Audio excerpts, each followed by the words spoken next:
This is the story of the great split within Islam, of how this split arose from a dispute of who should succeed the Prophet Muhammad.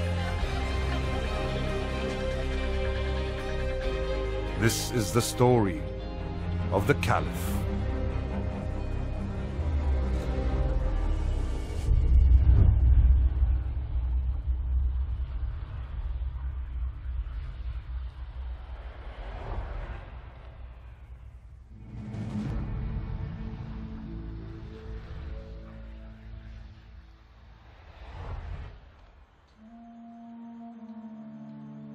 Iran, heartland of Shia Islam in the modern world.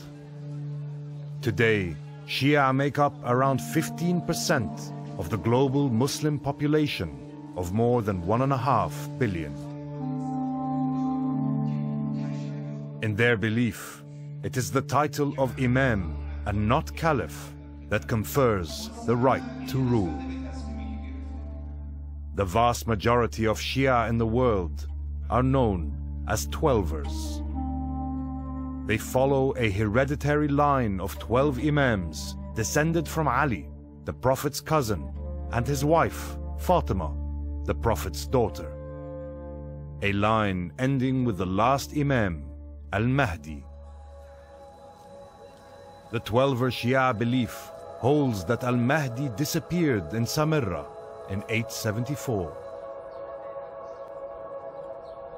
He will re-emerge at the end of the world as the ultimate savior of mankind. يعني لو سألتني عن الخلافة أو الإمامة كما يؤمن بها الشيعة وهل هي وراثية أم ليست وراثية، لقلت لك نعم، هي وراثية. سلالة الرسول من ابنته فاطمة هم الأئمة من بعده، وبالتالي فإن هذه الخلافة تعتبر وصية دينية وليست وراثية. But this holy commandment was no protection against a deep divide in Shia belief. Al-Kazimiyya Mosque, Baghdad. The shrine of the man who marks the division of Shi'ism into two strands. It is the tomb of the 7th of the Twelvers Imams, Musa al-Kazim, who died here in the year 799.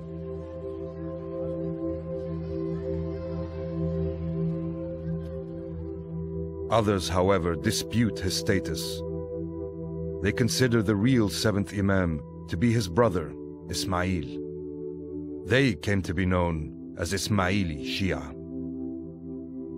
The Twelver Shiites were traditionally not interested or did not strive to take political power because they believed that they were waiting for the return of the Mahdi, so that at that point the righteous regime would be installed and anything in between would basically be a heresy to rule in these lands.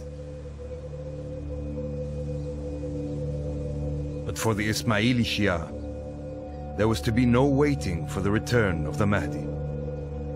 By the late 9th century, their preaching had taken root among the Berber tribes in North Africa.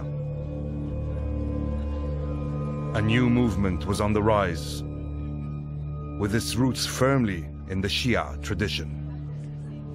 لم يقع الإعلان من أول على أنها هي حركة تريد إقامة خلافة، لا، كان أهم شعار هو العدل بين كل المسلمين، النصر للمستضعفين.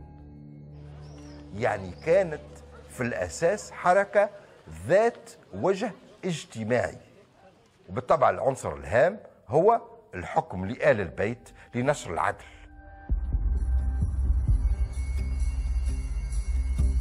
In the year 909, in Kairouan, Tunisia, Ubaydullah, a man claimed to be a descendant of Ismail, was declared the Caliph of the first ever Shia Caliphate.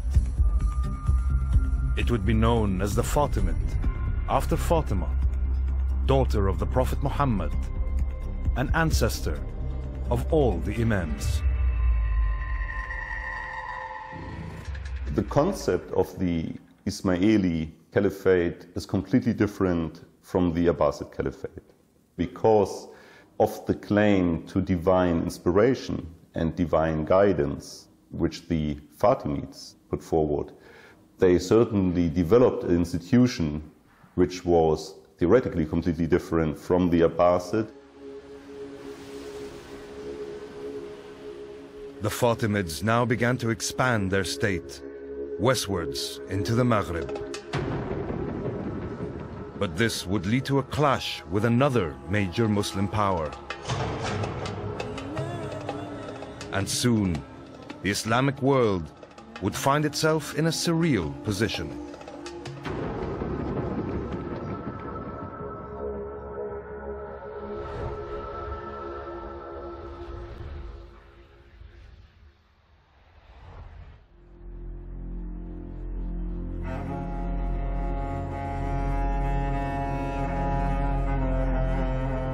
By 912, the Umayyad Emirate in Andalusia was over a century and a half old.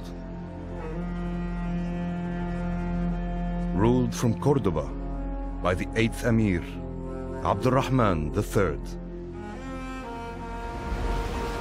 After crushing all rebellions and uniting Andalusia, he looked towards expanding southwards across the Mediterranean.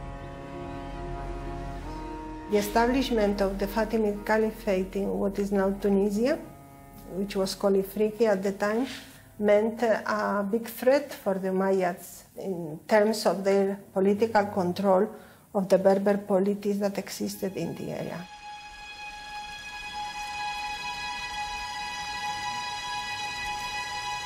To strengthen his position, in 929, Abdurrahman declared the Andalusian Emirate an independent Umayyad Caliphate.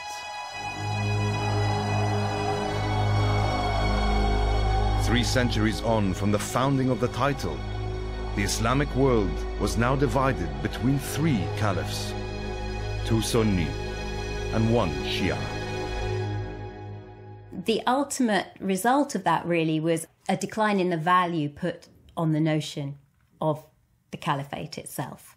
So it leads to huge rifts, politically speaking, within the community, as well as the religious differences that these different caliphates signal.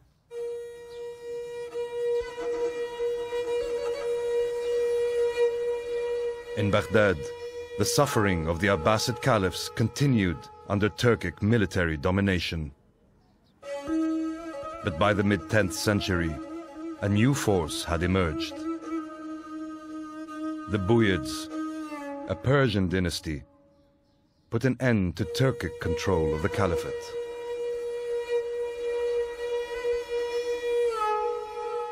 تولى بنو بويه وهم شيعة، ومع ذلك أبقوا الخليفة السني في بغداد. ليش؟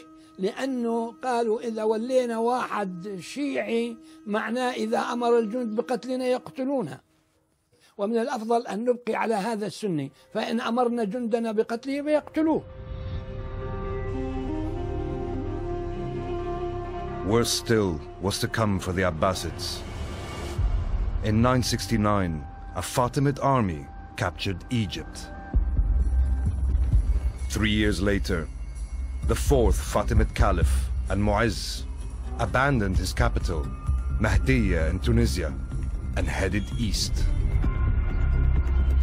For the next 2 centuries, the newly built city of Cairo would serve as the seat of the Shia Caliphate. The Fatimids considered their caliphate universal, so ideally they wanted to expand their power from their original base in North Africa back into Egypt, on into Syria, and ultimately to encompass the whole Islamic world. They weren't able to achieve that, and what instead happened in the 10th century was the Islamic world became divided between a number of different caliphates.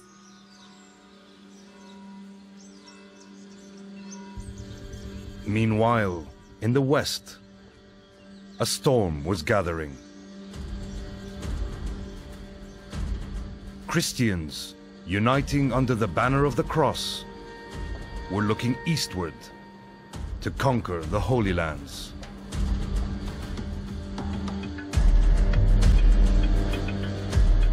The approaching struggle could not have come at a worse time for a divided Muslim world, and for the caliphs who were at their weakest point as they turned to face the Crusades.